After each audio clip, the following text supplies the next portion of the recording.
He doesn't tell us all the story, all the years. He just gives us enough insight so that we might move forward, and then he continues to reveal what it is that he has for our lives. But it all begins with a belief that you can, in fact, live your life this way.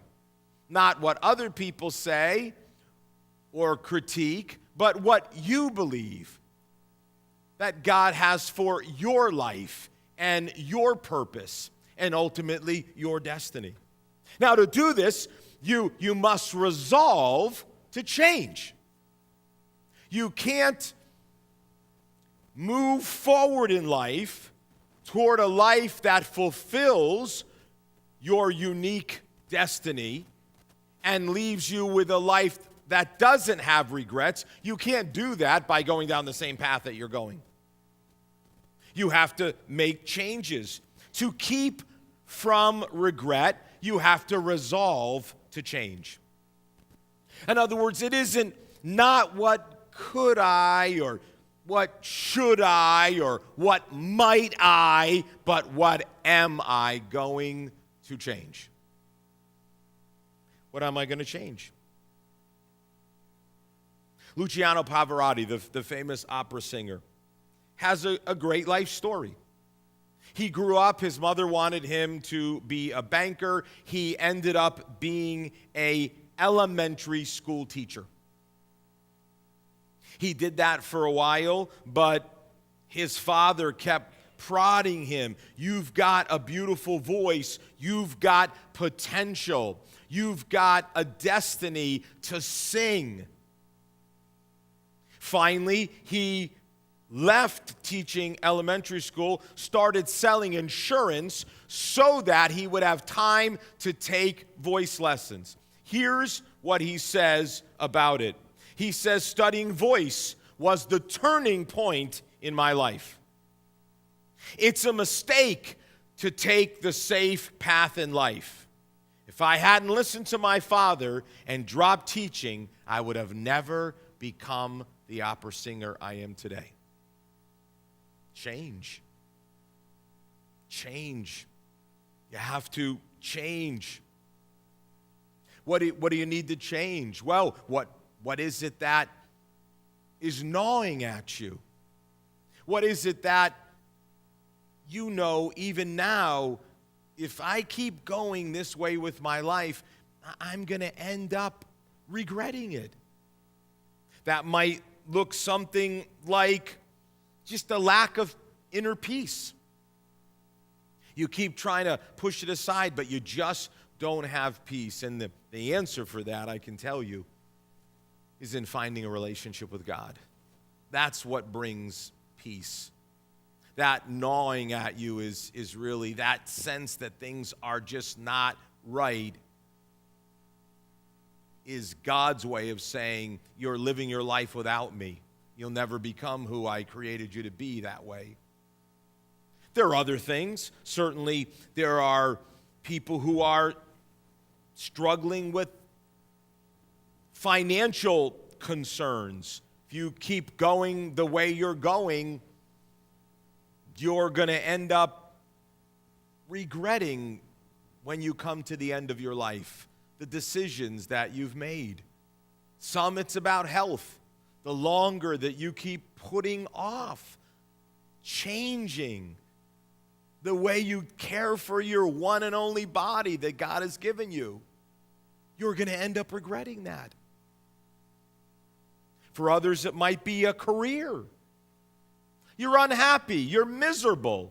You complain incessantly.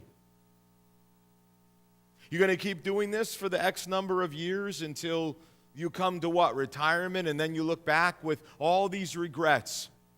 For some, it's your marriage. How much longer are you going to be in a marriage where you don't try to make it better? Well, how do you do that, Pastor Rick? Well, you change.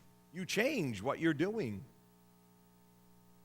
You keep doing what you've always been doing. You'll keep getting what you've always gotten. That will never change. The only thing that makes that change is when we choose to change. But change can be threatening. It can be threatening to us. It can be threatening to those around us. It can be scary. I can tell you, I know a fair amount about this subject, and I can tell you this: change ultimately stems from dissatisfaction. I mean, that's when you've had, enough dissatisfaction, maybe when you get a little wake-up call because you came to hear an Easter message about Jesus and you didn't think that somebody would get up here and talk about regrets, when in fact that's what it is. You know that if you keep going the direction you're going, you're ultimately going to end up with way too much regret. Change takes energy. It does. It'll take more from you than you're giving right now. And by the way, of course it is going to take that. That's how we end up living lives where we come to the end with regret, because we don't put enough effort. We don't try enough. We don't work hard enough. I say to couples all the time, I'll be doing weddings here in back-to-back weekends. As a matter of fact, I'm supposed to be doing a wedding tonight, which another pastor is doing for me because I'm doing this service. And every couple that I talk to, I always talk to them about working at a marriage. You've got to invest into it if you want to get something out of it. Now, a marriage is your most important relationship if you're married, and if there's anywhere you ought to invest, it ought to be there. Change is not easy. The biggest change, by the way, is what the Bible calls being born again. The biggest single change a person can ever have is going from just being physically alive to being now spiritually alive. The biggest change that can ever happen, and by the way, this change radically impacts your ability to have other positive change. Just want you to know that. That's, by the way, empirically proven millions of times over. And in my own personal experience, thousands of times. Personally seen the incredible change that happens once a person makes that first change. The Bible calls it being born again. Jesus called it that. When you accept Christ into your life, you accept the work that Christ did on the cross, and you receive the forgiveness because of the resurrection victory that we celebrate here at Easter. If Jesus just died for our sins and didn't raise from the dead, then that would be a different story, but he did raise up from the dead, and because of that, he proved his victory over death and sin, which means that we can be forgiven of our sins. We can enter into relationship with God through Jesus Christ, and we can live eternally forever someday in heaven with Jesus. And that, my friends, would be the ultimate regret, is to not end up in heaven.